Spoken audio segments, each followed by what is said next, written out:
Welcome to the deep dive. We're here to cut through all that noise and give you the insights you actually need. That's right.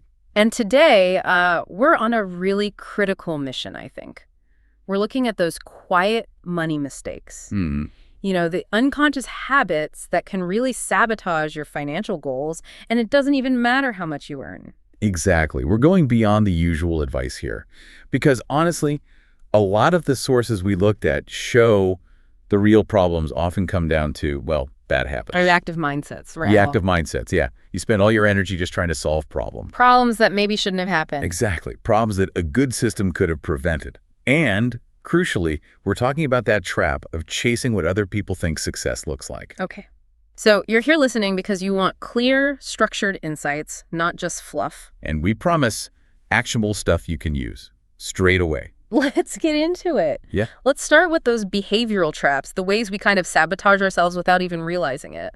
Okay, so the big one, the foundation really, is understanding the mindset you're stuck in.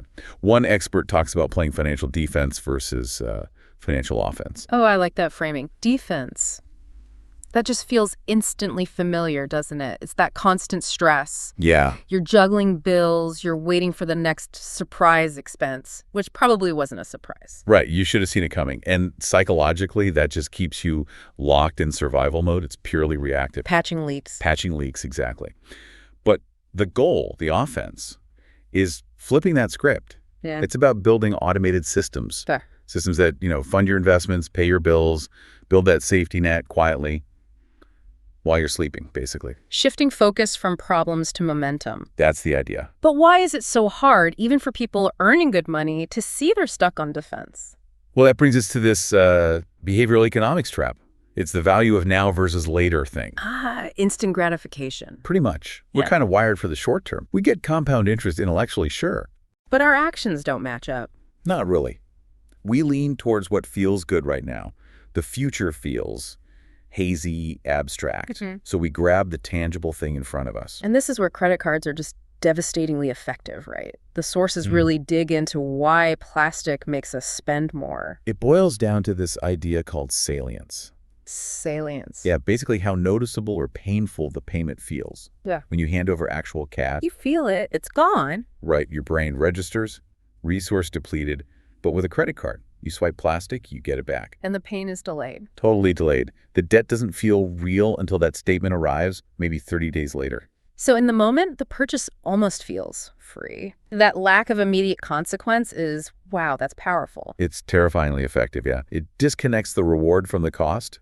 We just struggle to really feel the value of money saved for retirement way down the line, or for an emergency fund for something that might not happen. Is there a trick then, like a psychological hack the sources suggest to make that future feel more real, more immediate? Well, two main things come up. First, automation, which we'll definitely get to, but also labeling your savings accounts. Oh, interesting. How so? Instead of just savings account, call it 6-month job loss buffer, or maybe 2035 freedom fund.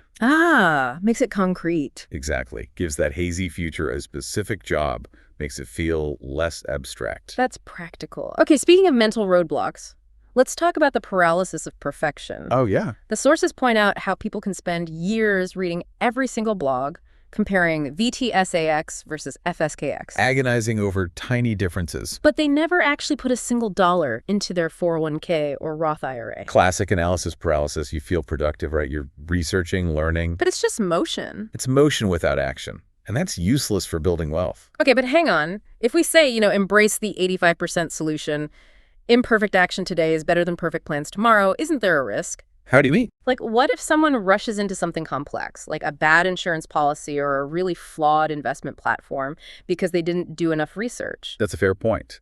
And it highlights that context is key here.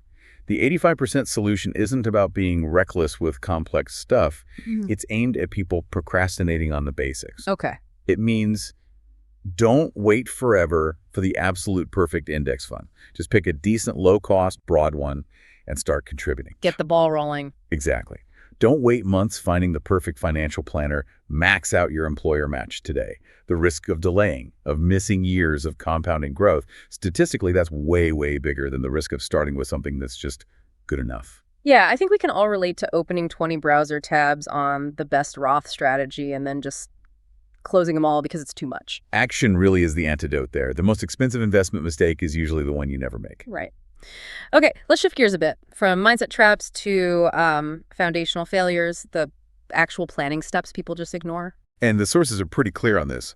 The absolute scariest mistake, simply not having a financial plan at all. Just drifting. Just drifting. Yeah. Reacting to whatever life throws at you, which guarantees eventually you'll hit a storm totally unprepared. And that connects directly to the next big one. No emergency fund. The essential safety net. Universally, the advice is 3 to 6 months of living expenses.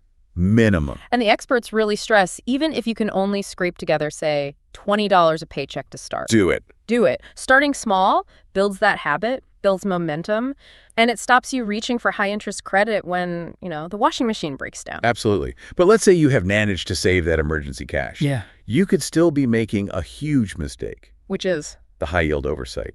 Not putting that cash in a high-yield savings account or HYSA. Letting it sit in a standard checking or savings account, earning basically nothing. Exactly. Earning maybe 0.01% interest. When inflation is higher than that, your money is actually losing value every single day. Losing purchasing power just sitting there. Right.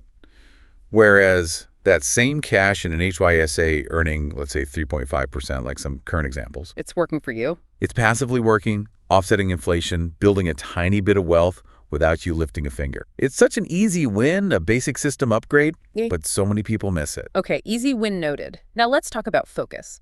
Where do people put their limited time and energy? This is the mistake of obsessing over micro wins. Oh, this one drives experts crazy. Saving $1 on coffee, arguing about a coupon. While ignoring the big losses. Exactly. It's a total misallocation of your focus. You spend hours tracking your latte spending, maybe save a few $100 a year max. And meanwhile, you ignore the stuff that really moves the needle. Give us the math on that. What's the impact of focusing on a big win instead? Okay, think about salary negotiation.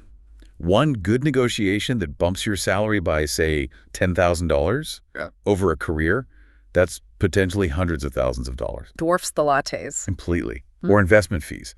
1% difference per year sounds tiny, right? Seems negligible. But on a $500,000 portfolio over 30 years, that extra 1% can cost you over $300,000 in lost growth. Wow! That's a foundational loss micro-saving can never, ever fix. Never. The lesson is crystal clear. Put your energy into the 5 or 10 big decisions that truly make a difference. Which brings us perfectly to the next section, the quiet killers of wealth. Things like status, lifestyle creep, and debt. Yeah, we absolutely have to talk about lifestyle inflation or lifestyle creep. The silent saboteur. It really is. It destroys the finances of people who, on paper, should be incredibly wealthy. Every single raise you get triggers an equal upgrade in spending. Bigger house, nicer car. Fancier restaurants, yeah. And you end up perpetually living paycheck to paycheck, even if you're making $200K, $300K, or even more. It's like being on a treadmill, right? Running faster and faster, but your bank balance stays exactly the same. What's the psychology behind that? Why do we do it? Well, the experts really point to tying our self-worth to expensive things. Keeping up with the Joneses. Or maybe the Instagram version of the Joneses. We chase status symbols, the designer clothes, the exotic holidays, often not because we truly value them, but to project an image, to impress people. And the results. A life that looks amazing online, but financially feels hollow, strained. And when that chase for status outruns your actual income, that's where high-cost debt comes in, leading to another huge mistake. Thinking a loan is somehow free money. Yeah, people get laser-focused on the low monthly payment. They completely gloss over the total cost once you factor in interest. Like that personal loan example. Right. A $10,000 loan at 15% interest over 5 years.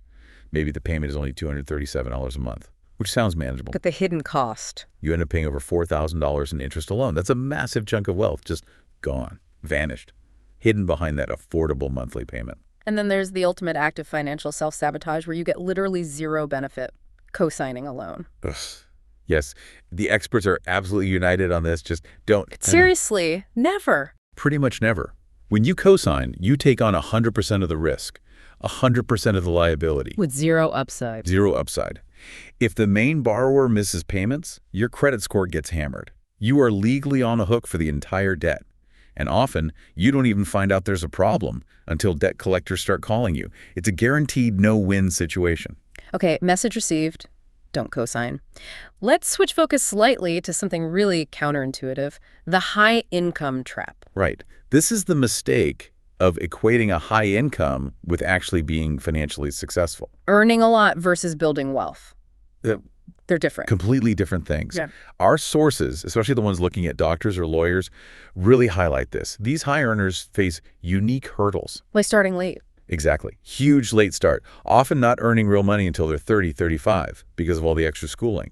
And second, they often start with mountains of student debt. We're talking $200,000 plus, say, easily. Wow.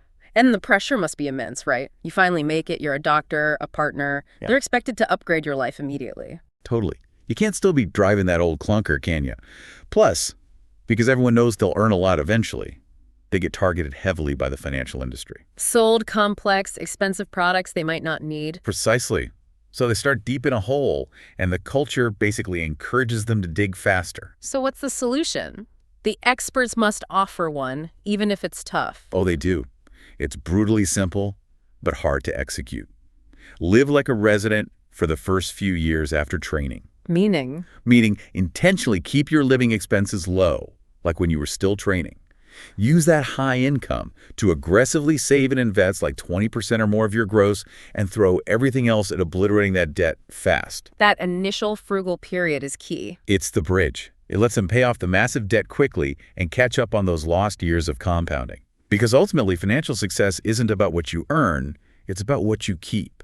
That initial discipline pays off massively down the road. Okay, so we've laid out the traps, the mindsets, the big mistakes. Let's talk solutions. How do we build those foolproof systems you mentioned? Systems that guide us automatically. Right. We need to ditch the old school, painful, restrictive budgeting. That's like the #1 reason people burn out and give up on finances altogether. So what's the alternative? The conscious spending plan, or CSP. It's simple. Divide your take-home pay into 4 broad, intentional buckets. Okay, what are they? Fixed costs, things like rent, mortgage, utilities, debt payments. Aim for maybe 50, 60%. Then investments at your retirement, index funds target 10%. Savings for short-term goals, emergency fund top-ups maybe 5, 10%. And the last one. This is the crucial one, guilt-free spending. Allocate 20, 35% of your income specifically for enjoyment, whatever you want, travel, hobbies, eating out. Why is that guilt-free part so important? Why is this better than, say, a zero-based budget where you track every penny? Because traditional budgets often make you feel bad about spending on fun. That $15 cocktail, the weekend trip. They feel like failures, like leaks you need to plug. Which isn't sustainable. Not at all. The CSP flips that. By intentionally setting aside money for guilt-free spending, you give yourself permission to enjoy life now while still hitting your future goals. It removes the guilt. And guilt is usually what makes people rebel and abandon the whole plan. So it directly tackles that postponing joy for someday mistake we talked about. You design the joy in. You design it in. Present and future happiness. And the way you make the CSP actually work. Automation. Automate everything. Automate your finances. Set up automatic transfers. The day your paycheck hits. Bam, money goes to investments. Bam, money goes to savings. Bam, money covers fixed bills. Pay yourself first. Pay yourself first, literally. Ensure your priorities are funded before you get a chance to just spend that money emotionally on something else.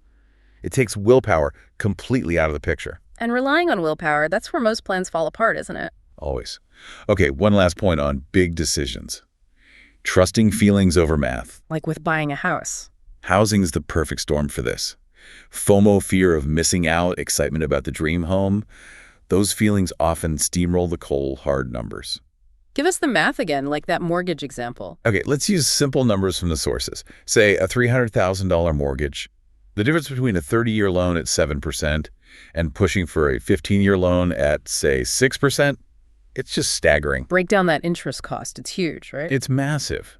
Over the 30 years at 7%, you might end up paying something like $418,000 just in interest. More than the loan itself. Way more.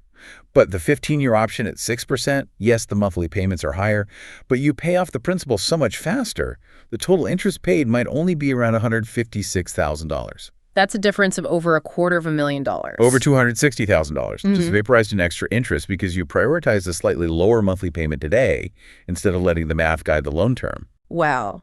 Math really does bring clarity. If you understand the numbers, you can design your life around your values, not just react to limitations. That's the freedom it gives you. What a fantastic deep dive.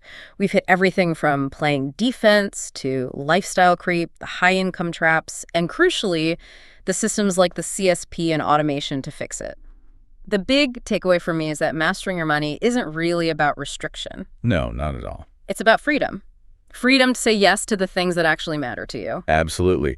Like the comedian Chris Rock apparently joked, wealth isn't about having lots of money, it's about having lots of options. Options. That's financial freedom. That's the goal. Optionality. Okay, so if you take just one thing away from our conversation today, let it be this final thought. Something for you to really mull over. The most critical step towards building a rich life. It isn't really financial at all. Yeah. It's not asking yourself, what does success actually look like to me? That's it. Your rich life has to be yours. Deeply personal, unique. If your spending plan, your investments, your career path, if they aren't aligned with your genuine values and your vision for your life, not what society or your neighbors think, you'll likely feel empty. Even if you tick all the conventional boxes of achievement. You have to define your own North Star first. You absolutely do, because if you don't know what game you're actually playing, well, you can't possibly win it. That's the real foundation for everything else. Thank you so much for walking us through all this today. My pleasure. We'll catch you on the next Deep Dive.